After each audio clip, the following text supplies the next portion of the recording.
to make sure black babies ain't being killed, to make sure there's money invested in our community. Well, tell them you're the best racist ever.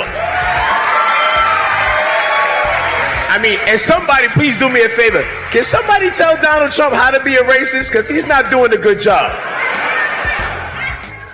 Yo, Black Lives Matter! Actually, all lives matter. That's racist. Black Lives Matter! One day later. That's racist. All lives matter! There's $24 billion here and there, $500 million there. Some people want to be paid back, and members of the public are wondering, why are we suffering when you have all of this vast wealth? Those are legitimate concerns. Well, I think you're right about reparations in terms of if people want it, though, what they need to do is you always need to go back to the beginning of a supply chain. Where was the beginning of the supply chain? That was in Africa. And when...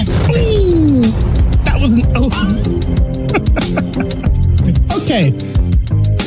You study today's black culture is trash. Ain't nothing positive about black culture. We're not highlighting spelling bee winners. We don't talk about the newest black business that's doing good. When you go on social media, you look at some of the most trending videos and trending topics. It ain't black empowerment. It ain't uplifting black people. When you look at our movies, we ain't got no black heroes. Black culture has black propaganda. Hitler used propaganda to get the Germans to turn on the Jews. We use propaganda for our culture. We propagate pimps, gangsters, killers, womanizers, robbers, deceit, being unfaithful. We got some propaganda, homie, that's brainwashing.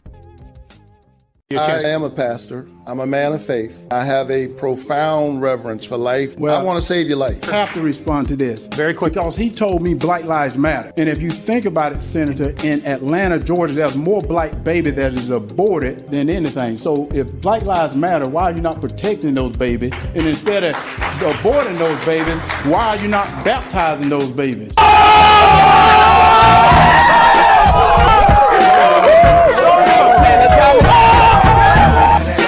The Woman King is a modern-day version of D.W. Griffith's The Birth of a Nation. The 1915 silent film was used to promote racism through its false narratives. The Woman King does the same thing. It lies and misappropriates history, leaving the viewer into thinking that the Dahomey tribe eradicated slavery from within their ranks. They did not. Instead, they continued on with impunity. Yet, people still make excuses. Some people refuse to put any blame whatsoever on Africa for their huge part in the slave trade. Now, why is that? Black Lives Matter! Oh, did you see the new Candace Owens film on BLM? Nah, man, you a sellout. Oh, you mean BLM raising nearly $80 million, but almost zero money going to the black community? Building several lavish multi-million-dollar properties in affluent all-white neighborhoods and investing $32 million in Wall Street? You mean that kind of a sellout? Oh, man, Black Lives Matter! Despite Root's claim that during the heyday of the massive slave trade from West Africa to America, a white man was more likely to develop malaria in Africa than catch slaves. The average life expectancy of a white male in sub-Saharan Africa's interior at the time was less than a year. Men from Europe or the Western Hemisphere arrived on Africa's coast, bought slaves, and fled as quickly as they could. For the slave trade to be possible, they needed massive help from Africans. Because we do not want to be numbers, we will defend the value of the human being. Every single human being, because each of us has a unique genetic code that is unrepeatable. And like it or not, that is sacred. We will defend it. We will defend God, country, and family. For those things that disgust people so much, we will do it to defend our freedom. Because we will never be slaves and simple consumers at the mercy of financial speculators. Well, I think it's time we ask ourselves if we still know the freedoms that were intended for us by the founding fathers. Not too long ago, two friends of mine were talking to a Cuban refugee, a businessman who had escaped from Castro. And in the midst of his story, one of my friends turned to the other and said, "We don't know how lucky we are." And the Cuban stopped and said, "How lucky you are. I had some place to escape to." And in that sentence, he told us the entire story. If we lose freedom here, there's no place to escape to. This is the last stand on earth. This is what Reagan later meant by "we are a shining city on a hill."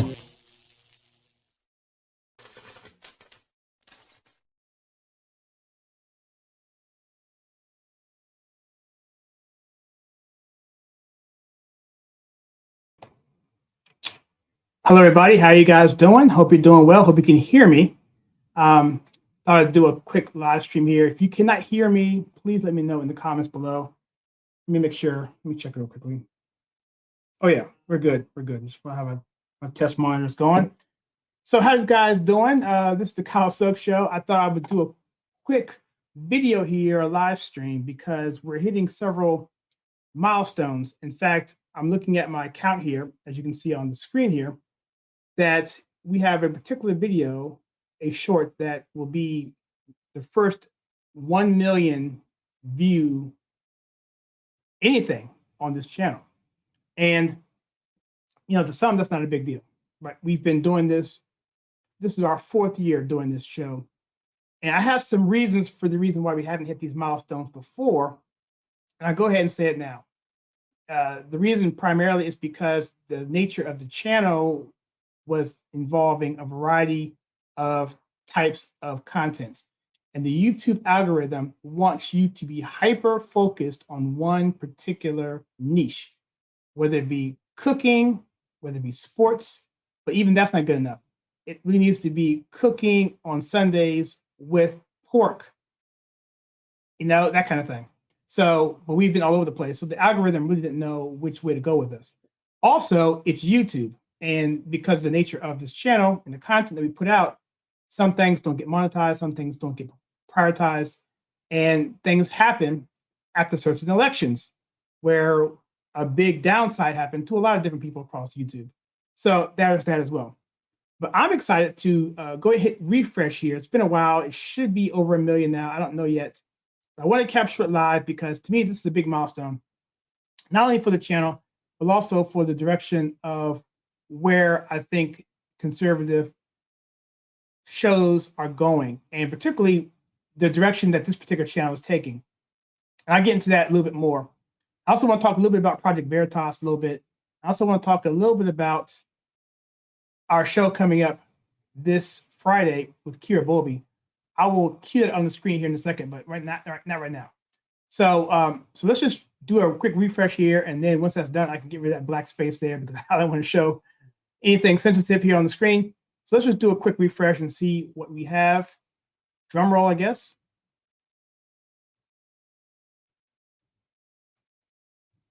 And even 1 million even. So yeah, there it is. So there's our first video, and I'll actually show that video if I can. I may have to queue it up to show you, but I'll leave a link to it. But it's called Trump and Black People in Trump, and essentially that's it. It's a Charleston White video, and it's caused a lot of people to really take back and reevaluate the election and where their loyalties were, and what, in this particular case, because Charleston White is a Black man, what Black people missed out on by not pushing and getting Trump in office again. Now, again, on YouTube, I can't say the real reason why I feel that way. Obviously, you guys know, but keeping it above board, yeah, I mean, there were some people who wanted him out. And to me, that's ridiculous, especially if you're Black and you want to go back to a Joe Biden. Give me a break. Joe Biden is, you know, horrible to Black people. And he's been that way for decades. His mentor, Senator Byrd, he said at his funeral that this guy is his mentor. And Senator Byrd from West Virginia was a Grand Kleagle in the Klan. Now, you know good and well, if Trump had been that kind of a candidate where he had someone that close to him, where he spoke and eulogized him, said something like that, it would have been over. It would have been all over. So there we have it here. We're at 1 million there, and I can show you some other things too. And what I'll do is I'm going to provide another video this weekend for the people who are members on YouTube. I typically go through the stats, I go through the channel, I go through what the goals are and how the branding is changing and how things are happening. The algorithm changes monthly, and now with the power of shorts now available to people, it's a deal breaker for many people. And this channel is growing exponentially. We're literally getting, and things change. I mean, this could change tomorrow. And we've had hot spots before where we have a month where we get a couple thousand subscribers, or we get whatever. But now we're getting roughly 1.1 million views just in the past 28 days. And we're averaging over the past week, literally 1,000 subscribers every other day. In fact, today we're looking at getting 1,000 subscribers just for the day alone. It just, it is what it is. So, and some of those numbers really are not really what they're supposed to be, because in terms of people are subscribers, but that doesn't mean they do anything. Just because you have subscribers doesn't mean anything. All it means is that they're subscribers. If you have 1 billion subscribers and nobody watches 1 second of your videos, guess what? You get zero money. You get zero anything. Nothing gets pushed out to you. But if you have 10,000 subscribers, and let's say you have 1,000 people who watch you every single video, that's 10%. That is a very healthy channel. So there is that. So there's a misconception. And part of the subscribers we have were built up for many, many years, who came on board for movie reviews. They may have come on for, let's say they came on for sports. They came on for LeBron James topics. They may have come on for political stuff, for the election. They may have come on for, we did a live stream of every single night of the RNC convention in 2020. They may have come on for that, and so that's one of the reasons why, a big majority of those subscribers really are not engaged as much. So what I'm happy about is what's happened recently, just in the past week or so. Once we hit 10,000, we were able to get what they call stories, which is similar to stories on Instagram and stories on Facebook. And those stories go directly to the subscribers on your channel. Whereas before, I had no way to reach them directly. You had to just hope that they hit the like button. You had to hope that they hit the notification button. You had to hope that they were even still, around, that they haven't just forgot about you.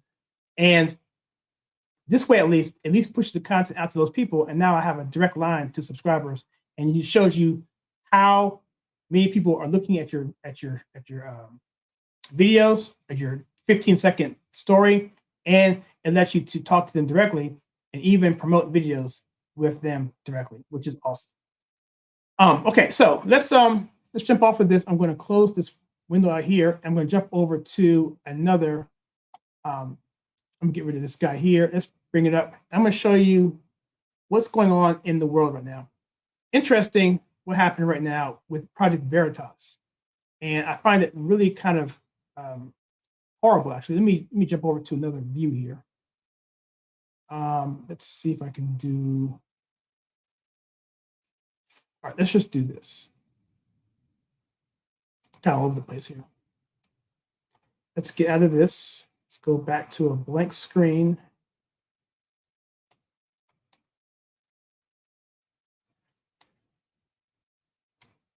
If I can do that. Yeah, let's do that. All right, and let's move me to the center. That's a little better. Great. And let's go to this here. Let's go to this. Actually, that would be better. All right, cool. So that's out of the way. Now I'm going to share a screen, make it a little easier for you guys to see. I want to go over some stuff that's going on right now in the news, because as you guys probably know right now, Project Veritas literally got rid of James O'Keefe from their business, even after saying for many weeks that they were not going to do that. And it's just so happens that it comes off the heels of the Pfizer bomb that happened, where in a restaurant, he was a high executive who was involved in studies of, well, I don't remember exactly his title, but anyway, he was basically there talking about how they were literally going into the DNA or the genetics of the virus and making it something else so that they could get a vaccine for it, which is horrible stuff. And of course, they gaslit everybody on it. And so, but just so happened, only about 3 weeks later, James O'Keefe is no longer with the company that he essentially founded. Let me see if I can do this here. If I can share the screen here. Let's go to Brave tab. Let's do this guy here.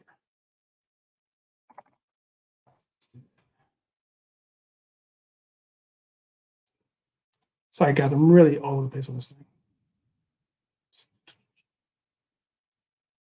Maybe that's. Nope.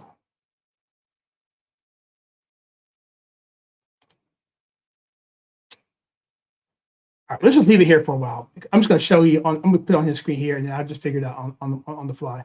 So essentially, James O'Keefe had an announcement where he had an internal meeting with his people, and he posted this video internally, but somehow it leaked out, and now it's actually on Tim Pool's show, and he was basically saying that, without saying too much, but actually watching the video, it appears that Pfizer, or it appears that there was intimidation going on with the board members on Pfizer, and then, I'm sorry, the board members of Veritas, and therefore pressured him to get out. So, it's funny how Pfizer would say, this whole thing was not real, it wasn't true, and next thing you know, he's leaving his job. So it sounds like to me that they were right over the target with that.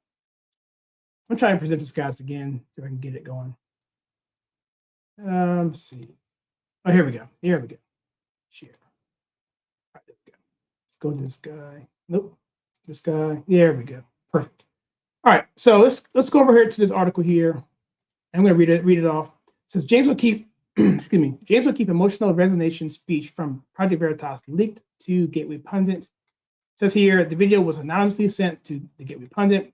O'Keefe delivered remarks this morning at Project Veritas. This was sent to the Gateway Pundit from a former donor who said he would not donate to Project Veritas again unless they bring him back. So the video's working now. This looks on Rumble. I'll do that, maybe do a reaction of it on Rumble. I don't know what's in it.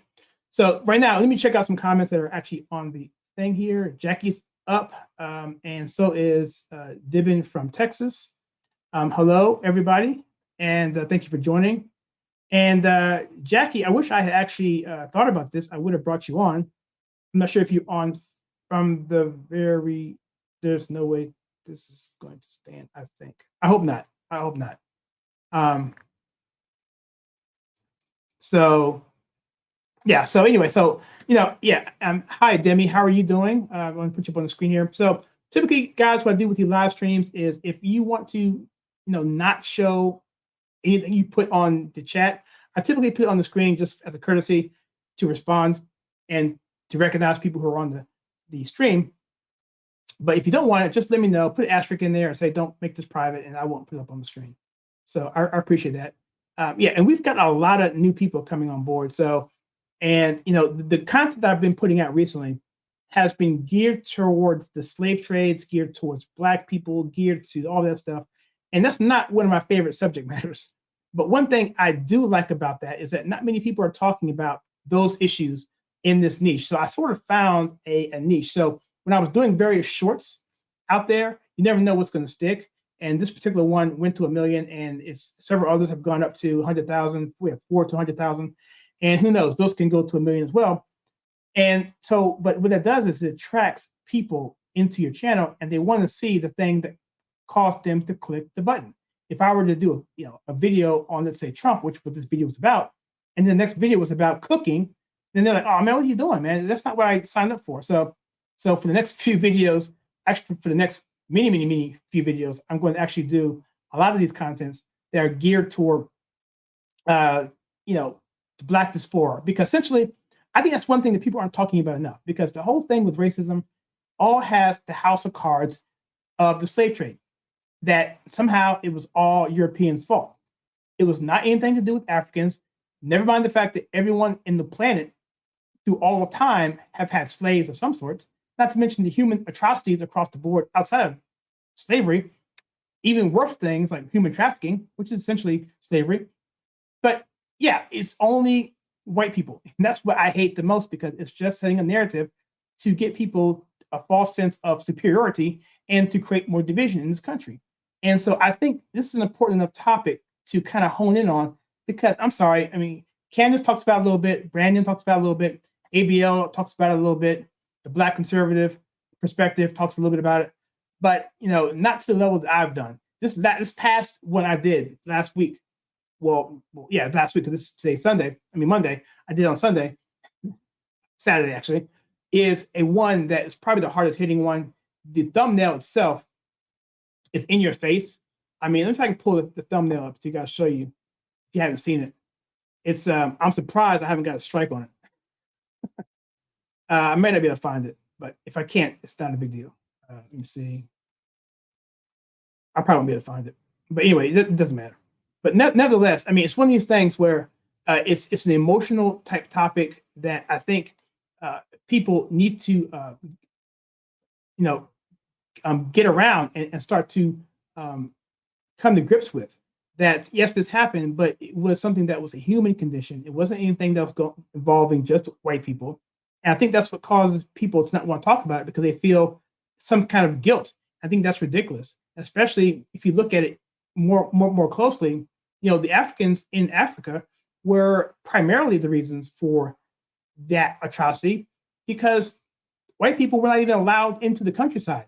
In fact, when they were in the countryside, they only lasted 3 days. I just got a comment from a guy from Ghana. He said, yeah, he corroborated what was in the video. He said, yeah, he said, they stayed on the beach and they had what is called these barracoons. They're basically these big jails made out of bamboo and sticks and trees. It's like a hut. It's like a cage or jail cell. And they would have the tribes go into the jungle, whether they lost a battle or tribal warfare, or they just kidnap them, like the Dahomey tribe from the movie The Woman King. They literally ransacked countrysides. And it's interesting. People want to talk about, hey, oh yeah, well, they didn't know that they were this, they didn't know that they were this. No, the Dahomey tribe knew exactly what they were doing. In fact, there's firsthand testimony of a person by the name of Cujo Lewis who said, look, he was kidnapped, and he told them, said, look, they did some horrible things I can't even say on this live stream because it's just inappropriate for kids if you're listening. But nevertheless, they would have flags in neighborhoods or in villages. If you had a white flag, it said something like that you're that you didn't have a king or there was a tragedy going on. They would leave you alone. It was a red flag. It meant you can come take what you want. Just leave us alone. It was a black flag. It meant we're going to fight you guys, so come get it. But nevertheless, people knew that the Dahomey tribe would do that, so they would put these flags up, sort of like to let them know what the status was. Don't mess with me, or take what you want, or we're going to fight. And that was deliberate. And they took these people and made them forced march for miles to the beach and treated them horribly, and then sold them off and made buku amounts of money. And see, those are the kind of narratives that never ever get told, ever get told, because if they did tell that story, then all of a sudden CRT goes out the window. All of a sudden 1619 Project goes out the window. All of a sudden all this reparations crap goes out the windows. And if it doesn't go out the window, you're going to be looking for West Africans to pay the tab, or you're going to be looking to the DNC to pay the tab. And especially when you consider, I didn't mean to talk about the subject matter, but since I'm on it, they failed to mention things like, well, the British Navy, who, by the way, Great Britain was the first country to ratify the abolition of the slave trade. The United States was the first country to actually effectively put it into law and into action.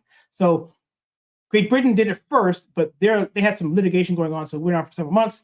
America got this in, and it actually enacted first. So America's one, and UK's 1A or 1B, however you want to look at it. But there are two countries that did the most early on for the abolition of the slave trade, and both countries did one step further. One was the Civil War for Americans, where 333,000 young men, mostly whites, died for the abolition and for slaves to be free. And some will say, well, Kyle, you do realize Abraham Lincoln freed the slaves on, January 1st, 1863, right? Well, he did, but Abraham Lincoln didn't actually win the battles, because if the Army of the Potomac or the Army of the Shenandoah, Sherman's army, or those guys, if they did not win those battles, slavery stays in place. So you can't have freed slaves without white men winning a war, period. The Emancipation Proclamation meant absolutely nothing.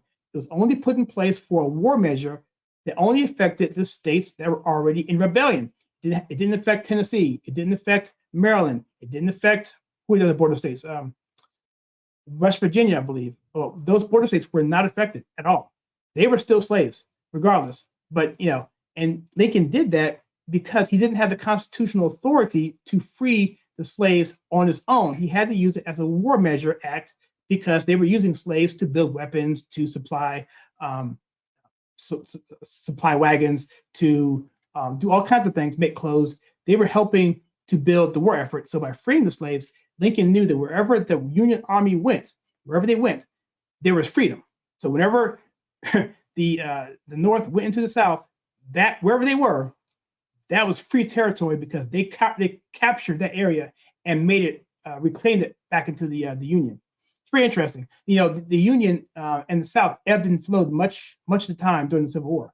You know, free territory versus non-free territory. There's no man land territories and so forth. But slaves, American black slaves, would follow the armies of the Union wherever they went. It became a problem because they didn't have the chance to feed them. But that was what it was. Nevertheless, that is what the American people did. On the other side of the pond, you had Great Britain, and what they did was not only take their Royal Navy and also blockade other countries who ignored the international blockage of slave trade. They actually lost 19,000 plus sailors in the process. And there's a good book out there that I offered. I actually gave that book away last live stream with Ethan Winstanley. He's over in UK. We had a live stream. We had a giveaway where we gave away a book, and it was about that particular story about one of the most prolific Britain naval ships that basically went after these marauding slave traders and shut it down. And of course, I didn't know that ever happened until this past year. Why? I know history pretty well, but I didn't hear anything about that. You know, and so my point is, from saying all of that, is that the narrative needs to be set. That way, people can be set free intellectually, not spiritually. Only Jesus Christ can do that. Intellectually, guilt-wise, because a lot of people in this country still feel that they owe Black people something. I'm sorry, they don't. They don't. I think what we owed Black people was the opportunity to excel in a country where the laws are fair. You show me a law on the book where it is not benefiting everybody, or if it discriminates against someone particularly because of the race of their skin tone or any reason, anything, seriously, anything, without denigrating somebody else's rights. All right, now, let's be clear.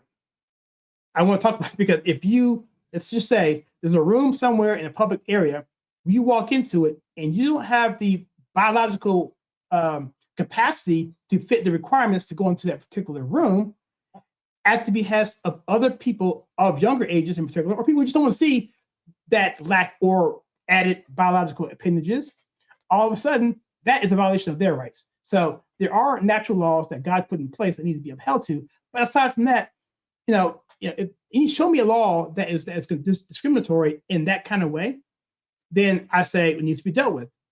But the good thing is we've pretty much dealt with all those laws. And the ones that come up, the one prick that comes out and says, I don't like you because of your skin color, well, then obviously we should deal with that on a case-by-case basis. But to throw out an empty net and say all cops are this, or all white people are this, or this is this, all that does is just make people upset, make people feel guilty, make people feel like they're more superior than others, give them a chip on their shoulder. Why should I work harder when all I got to do is just cry the race card? Why should I have to compete when someone's going to give me money? Why should I have to do this when my great grandfather in San Francisco came across and was a slave? Now give me $5 million? Are you kidding me? Seriously? That kind of stuff's actually happening. And so, this is something that is just needs to be dealt with. So I think for the next, I would say 3 to 4 months, I'm going to be hitting this hard, and hopefully there will be some sort of, awareness where people say, what, enough's enough.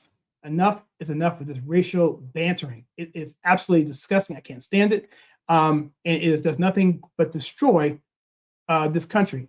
And that's just one area of our areas. You have a civic crisis in terms of, we have a global warming, quote unquote, crisis. That's a whole area of it in and of itself. We have a whole nother section of Marxism that's creeping in terms of gender identity. That's a whole nother section. So, but I'm kind of sticking with this for now. I think right now that's my wheelhouse. And what I'll do right now, I'll tell you what I'll do right now, guys, is I'm going to answer some questions real quickly. And then I'm going to tell you a story about myself and why I have the kind of passion for this, because I actually used to be one of these imbeciles that are around here running around with these BLM t-shirts. So I'll give you some insight on that. I'm gonna check the comments, see if there's anything here, and then I'll tell you a quick story, and then we'll end this live stream. Let's see here. Okay, so Dibbins from Texas is on. Jackie says there's no way this is going to stand. I think she's referring to the Project Veritas, which is on the screen right here. So we have Demi says, hey, just came across your channel. Now it's awesome. And Jackie says donors will put their money. Anyone that is a Project Veritas fan probably detest Pfizer. You better believe it. Let me put it on the screen so you guys can read it. Let me go back to this other view here. That's a little better. All right. And oh, my man Ethan is on. Yeah, my man Ethan's on. And let me just talk a little bit about Ethan here. Let me just talk about Ethan, my man. He's over in England. And I'll tell you two stories. I hope you don't mind me saying this, Ethan. I won't say anything that's too private for you, I promise. Just things that we've already mentioned on the show. So Ethan Winstanley is a gentleman. I am strongly fond of this guy. He's 17 years old. And I'm here I am. I got an email, I think about 2 years ago. And the email said, it said, would you like to come on my show and do an interview? And at the time, I think the channel 3 years ago, we were probably around a couple thousand, I think, 2,000, 3,000. And so I said, well, I guess. So I looked up him up, and he said his show is called The Right Show. So I said, okay, cool. So I looked it up. And this channel, I found had like 800,000 or 1 million followers. I was like, holy crap. Well, this is awesome. Yeah. I said, I'll do it. And but then I found out that it wasn't that show. It was a new channel. I said, that's fine. I'll still do it. It's not a big deal. I mean, in fact, I'd rather do it on his show because That Right Show wasn't really a conservative channel. So I didn't want to go on them anyway because I didn't know if it was a trap or, trying to set me up or whatever. So I get on the show and I think I missed the first call because the time difference is like 5 hours different. And I think I was up at 3 o'clock in the morning, something to get on the show. I think he went out late and we just missed it. And so we tried again. I think he had a roommate at the time. We tried again. And so we got on the call and it literally lasted like 5 minutes. You can check out that particular video on their channel, The Right Show. And when it did, I was nervous. Because this guy's got a strong British accent. And I tell Ethan all the time, I said, dude, people in America, we absolutely love the British accent. Simon Cowell is a great example. Gordon Ramsay, great example. Piers Morgan, when he was less of a douchebag, is a good example. We just love pundits, Jordan Peterson, and many, many others. We just love the accent. It's awesome. It's to me personally, it strikes a sophistication, something that we don't have much of in America. We're a little crass. We are all over the place. We have different coaches come from all over the place. It is what it is. So I'm rambling. However, so we had a relationship. We kind of bonded, and so he went on his way, and we didn't stay in much contact. But he put out some serious videos on The Right Show. But what happened was he had a video that went super viral, but it caused him problems because they actually had the wrong audience. Like I mentioned before, if you have people do a video on Trump, and then the next video is going to be on cooking, people who came on board for Trump aren't going to like it, aren't going to come back anymore. So that's what happens. You build the wrong kind of audience. So anyway, this young man who was 16 at the time went ahead and changed it to a new channel called Ethan Winstanley. That's his channel. You can see him up there. Go check him out on YouTube. His channel is absolutely exploding. He'll hit 10,000 in a few days here. And what he's focusing on is mainly what's going on in Great Britain, the culture change there, primary with immigration or what's happening with that, just the culture of them losing Western values. And we actually had a live stream. I think I have the thing here. Let me just put it up here on the screen real quick. I didn't delete it yet. We had this live stream let me see. It doesn't matter. You guys can see what you want. If I show it, I'll lose myself. So I'll hide that anyway. But anyway, that live stream was last week. You can catch it on our channel here. And so he's doing really well. And I'll say this one more thing, Ethan, that he got 2 strikes on this channel because of the videos he put out there. And he was able to get those strikes removed because he's awesome. And that's this topic for another discussion. And now he's back into good standings. And now we're partnering. We brought him on as a official affiliate with the Conservative Take. So we're going to partnership until May. We decided if we don't like each other after May, we won't keep doing it. But I just want to make sure that I could at least sunset it so that we have we don't think that we're pinned together forever. Just that when May happens, if we decide to go forward, it may change. But his channel is growing like wildfire. He's getting 10,000 views on average on his particular videos because he rebranded and is focusing directly with his people in Great Britain who want the country to be put back to a place of sanity.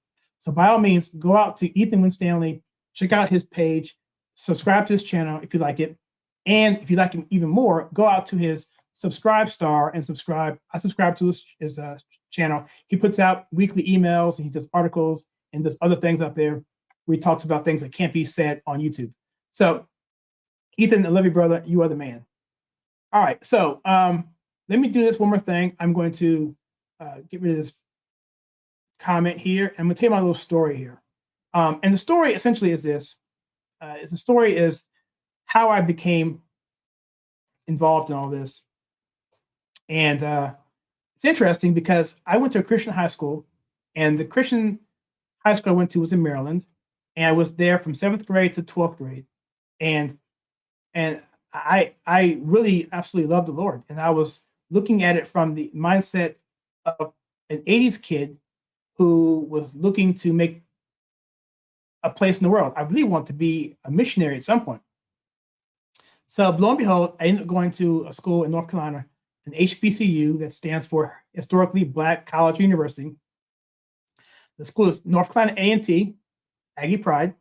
They are a land grant institution. They came up in 1862. And so that was they got started, their public institution. And let me just say this, coming from a predominantly white high school with only 42 class members senior year to a 3,000 body class of people predominantly Black with different values all over the place was a culture shock, to say the least. Nevertheless, long story short, I was being recruited, without me knowing about it, into an African fraternity, sorority, whatever you want to call it. It's like a secret society. And I was inducted into that particular organization. And I went on probably a 7-year, 8-year journey into Marxism, socialism, humanism, Afrocentricity, self-actualization, reading books of all kinds of stuff, watching videos and speakers from all kinds of people. I can name the names, but if I name the names, I'd probably be on a watch list. But you know what's funny though, because if I say it now, I'd probably be considered a Black hero, because these people that I wasn't supposed to listen to back then, listen to them now. Oh, you listen to him? Oh, you're like the BLM OG, which I was. I was so hardcore, man. In fact, when Rodney King was beat down, it was my senior year in college, and we marched on the dean's university school. I was a person who was very vocal to say the least. And my father, who was a big supporter of the Democratic Party, my parents are too. I don't think they mind me saying that. Even he said, dude, you need to calm down. I made them celebrate Kwanzaa. I'm like, look, we're celebrating Kwanzaa. You don't celebrate Kwanzaa, and I got nothing to do with it. So I was into it like crazy. But at the same time, seeing all of that, the Christian background that I had, I'm like, you know what? Something doesn't seem right. Because one thing I noticed about these people in this little cult or whatever it is, they kind of ebbed and flowed in the different areas, and most of them didn't agree with any of them. Yeah, people who were I call them African heads. They're the ones that go, Joe, what am I? The explorer of the humanity, of the dystopian, of the Nile Valley, the mean culture of the white man and the so ecological nature of these people. You know what I'm talking about? They just talk nonsense, but it sounds good. So they have that whole thing. You know, the people who follow people like Dr. Ashante, Naeem Akbar, Dr. Leonard Jeffries, those kind of people. You have people who are just black people who were conscious of it but didn't really care. Kind of like the people you saw on Different World, like Dwayne. He was he had the African garb on, or he had the fist or the Malcolm X shirt and hat. During that time in the 90s, everything was very much Afrocentric. You had the Malcolm X movement going on. You had groups like X-Clan. You had groups like Tribe Called Quest. You had groups like Arrested Development. You had movies like Malcolm X. You had Boys in the Hood. Things that actually were trying to drop some positivity in them. And you had TV shows like The Cosby Show, Different World, and stuff like that. And their show was called I think it's called Rock. It's on Fox with that Dutton guy, I forget his first name. Anyway, all these somewhat positive black shows back in the 90s. And I thought, this is where the movement's going. It seemed things were healthy, but it only went downhill once Obama got in office. So, but that's before that. So here we go. So some things happen, and I realized that, these values that they're talking about here, because a lot of them were dissing the Bible, and the Bible wasn't true, wasn't accurate. I'm like, nah, dude, you're wrong, because I know it's right, because that's, because just from apologetics, I read an apologetics website where I studied this stuff, and yeah, the Bible is never been proven false, not even once. So don't give me that. So I would get in the fights with them, but along the way, I was figuring out, something ain't right, because you guys don't agree with each other. The African heads don't agree with the college crowd. The college crowd people don't deal with the junkheads on the street who just say, man, black power, I don't know about it. To have no intelligence whatsoever. All they know is they win a bean pie every 2 weeks and buy a Final Call magazine from the Nation of Islam. That's all they would do, and call themselves down with the cause. So there was all this different disparity. Some were this way, whatever. And so, but you know what? I was still stuck with the Bible and realizing that, I'm not really vibing with you guys so much anymore. So long story short, I saw a movie, Get on the Bus. It had a scene in there, Spike Lee movie, which essentially said that in the movie, he said that black people were begging, handing out, asked for handouts, weren't being responsible, having too many babies. And I was like, you know what? He's exactly right. It's the same thing Malcolm X said. It's the same thing Nation of Islam said. And why are we supporting the Democrat Party when all they do is give us handouts? They don't hold us accountable. And as I would go into D.C., I live in D.C. or Maryland. I worked in D.C. for many, many years. I would go into D.C. in the morning down Bowling Avenue, Southern Avenue, MLK, going in there from PG County into Southeast D.C. into downtown.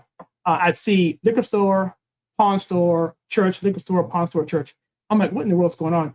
And I realized that Democrat control has done nothing for the black community. So let's fast forward a little bit further. 9/11 happened, and I realized after 9/11 that the Democrat Party really didn't care about black people at all. And I didn't like George Bush at all. In fact, I didn't like him at all, I'll put it that way. I was, when he was announced the winner on election night 2000, I was so upset. I went to bed. I was mad. I couldn't believe that George W. Bush would be our president. I was infuriated. I didn't watch the inauguration, the whole nine. My dad, again, told me to chill. This guy did not vote for W. He has a plaque on his wall for the inauguration ball at the Clinton inauguration. He went to that. He's the kind of people who he was really much in tune with the Democrat Party. But even he said, look, you never know. George Bush could be the best president we've ever had. And so that was the second time that I had a shocking thing in my head that was like, that's weird. That didn't seem right. But it made sense.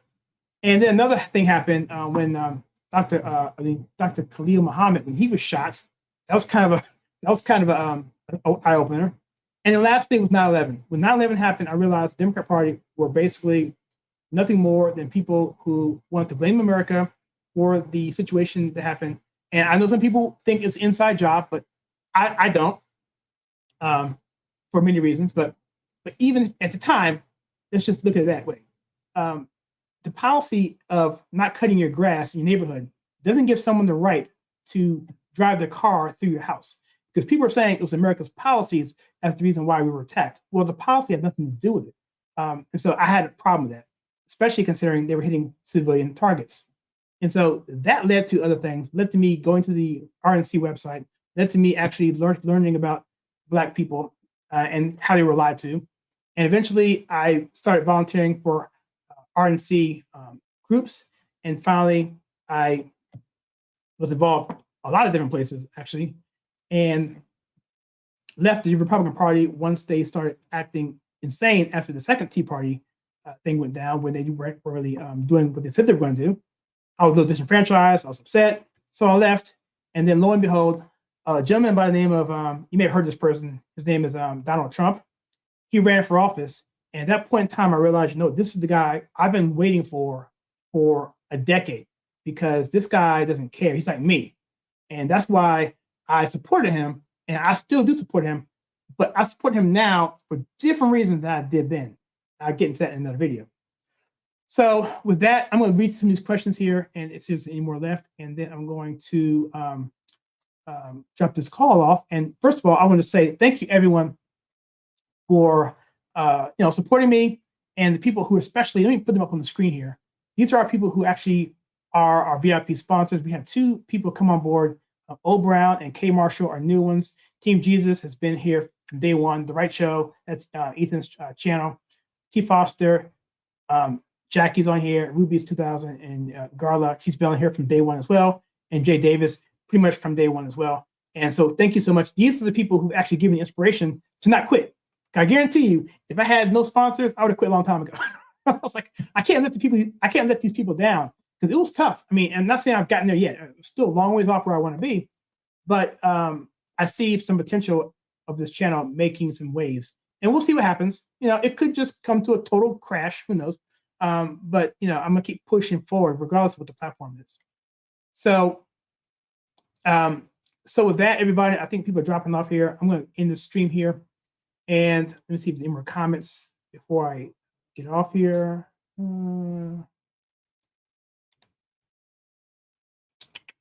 Okay, Ethan says, thanks for the shout out. Excited to work with you more. Me too. Sky Queen says, thank you for your stream and insights. You are welcome. I'm not sure if I've told that story in probably 2 years now. I did put some of that on my walk away video, which I failed to mention, by the way. I didn't really get into why I started the YouTube channel. So that's a whole other story. That's a whole other story altogether. But I was a Republican prior to coming on the YouTube channel. And when Trump came on, it was different. So, but in my walkaway video, I actually talk about the reasoning for me coming from the Democrat Party to the Republican Party to conservatism and being lied to, I think. And it's terrible. And I think the more people we can wake up, I think the better off this country will be, because they're trying to gaslight us into thinking one thing because they want to maintain power. And it's just one of those things. If you want to check out a cool interview, check out an interview we have on our channel with Chad O. Jackson from Uncle Tom 1 and 2. I think we talked for about an hour. But listen to what he has to say about the civil rights movement, how it was preempted by a neo-Marxist, rich, white group of people, not in the 60s, but going back to the W.E.B. Du Bois and the foundation of the NAACP, and how that still translates to BLM, how BLM is nothing more than a white-funded front to push forth an agenda of destroying this country through turning into a communist hellhole. So anyway, that's all part of this. So again, I'm rambling again. So, all right, a couple more comments. I'm gonna jump off here. Grand, thank you, Ethan, as well. I'll send you a text, Ethan, as well after this, and we'll discuss, what we're gonna do in the future. Also, remember, we are gonna have a live stream with Kira Bowlby. That's actually up on the page. You can see it there. It's on Facebook. It's been announced there. But I haven't really put it on any social media yet. Haven't had a chance to, but it is on YouTube. I'll do a community post on that, and I will do something on Facebook as well. So you'll see that. So that's going to be the topic there. It's going to be the value of Judeo-Christian culture in our society and why it's important for the future of this country. And I've been prepping for that for the past 4 or 5 hours. So that should be a pretty good show. And lastly here, the shorts are showing massive potential. You've grown faster than me these past few days. Yeah, and you know, Ethan, I'll say this quickly. The thing about the shorts are this. The shorts are really good for getting subscribers, but if you want longevity, you really want the long form because it's all about eyes on the screen. Unless you want to make a bunch of shorts, it's about eyes on the screen. So long form content is the way to go. And if you have a algorithm that's tuned into what you want and you're consistent with those particular topics, then you'll continually get those views regardless because the YouTube algorithm will feed those to people who come on YouTube. People think, I'll give this real quick tip. People think that YouTube pushes out your content. It doesn't really push out your content in the way people think. What YouTube does is when you log on, it goes now, not so much anymore. In the very beginning, it's dealt with hashtags and search engines and whatnot. But now it doesn't really deal with search engines anymore.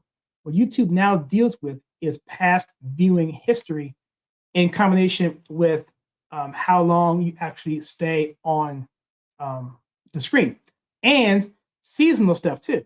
If it's football season, baseball season, movie season, Oscar season, it's all intricated based on your habits in past viewing. So when you log on YouTube today, what's going to say is, okay, last week you watched this kind of video. It's that same type of week. We're going to push content to you from that particular creator that you liked before. And occasionally it will experiment and give you other things just to test to see what you like. And if you don't like it, if you see the thumbnail and you don't click on it, then they won't actually push that to you as much anymore. So my point I'm trying to say is that when it comes to shorts, Ethan, you have to be able to marry the two. And right now, they're still not really connected yet. In other words, YouTube Shorts do not really see what's going on with long form content as of yet. It will at some point. And when they work together, it'll be really, really powerful because it's going to make a lot of channels grow 200,000 really, really quickly. So, and that's what I get into when I have my video with my members. So if you want to see that video, just go to the join button on my YouTube page. There's 3 tiers there. One's $1, one's I think $2, and one's $5. And but the $5 one is the one I actually get into the nitty gritty. I get into the strategy of the channel. I get into the numbers and what I'm thinking internally and how this is going to happen in a month out, 2 months, 3 months, that sort of thing. So, and also if you're a member at any level, I'll plug this real quickly. I am continuing the Biblical Citizenship in Modern America class commentary, which is from Wall Builders and the American, the Patriot Academy.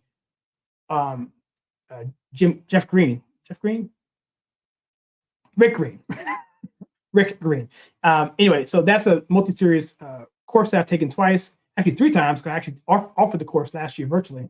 So I'm going through that whole thing. I'm dealing with the Pilgrims, dealing with the Magna Carta, dealing with the foundations of this country, getting to the Constitution. That's all about getting into how that relates to the Bible and how this country was founded squarely on the Bible, how the country was squarely founded, the Constitution was squarely founded from sermons that had been preached in churches for over 100 years prior to the founding of this country. It's fascinating. People like Benjamin Rush, and it's just amazing, amazing stuff that this country has gone through, and we're about to lose right now, unfortunately. But that's why I am here, and many, many others like Ethan is doing as well. All right, so I said a mouthful there. Again, thank you everybody for coming on, for hearing me spout and go over the 1 million video, our first 1 million viral video, because it really hit that. Let me just keep getting tangents here. It literally went on for about 35 days, and it was really the last 10 days where it took off. And that's where so from that point in time, from about 25 days to about 35 days, it went crazy. So it went from about 200,000 to 800,000 extra in those 10 days. So I would consider that a viral situation. All right, I'm done. Everybody, thank you so much. And I will see everybody in the next video.